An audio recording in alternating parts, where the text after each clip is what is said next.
Chandigarh bridge বানাইতে লাগে 620 কোটি টাকা, নদী ভাঙ্গন ঠেকাইতে লাগে 450 কোটি টাকা, এখানেই হইল 1070 কোটি টাকা। আচ্ছা বলেন তো, এই ভাটি বাংলায় 1070 কোটি টাকা সরকারের পক্ষে খরচ করতে গেলে সরকারকে কি দুইবার ভাবতে হবে না? এই টাকা কোথা থেকে পাবে সরকার? এই জায়গায় মানুষের দরকার। এই যে টাকা সরকারকে খরচ করতে হবে, এখানে বড় কাজ করতে গেলে বাড়তি টাকা খরচ করতে হবে, বাড়তি বরাদ্দ দিতে হবে, বাড়তি আলোচনা করতে হবে, বাড়তি টেবিলে নিতে হবে, বাড়তি প্ল্যান করতে হবে, ইঞ্জিনিয়ারকে নিয়ে বসতে হবে, কন্ট্রাক্টরকে নিয়ে বসতে হবে, একসাথে আলোচনা করতে হবে, করে সরকারকে বুঝাইতে হবে।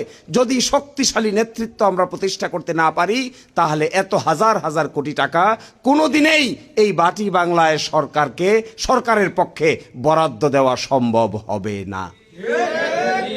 আপনারা গভীরভাবে উপলব্ধি করবেন, মিথ্যা আশ্বাস দিলেই তো আর হবে না, বাস্তবে রূপান্তর করার মতো কার্যকর পদক্ষেপ তো নিতে হবে।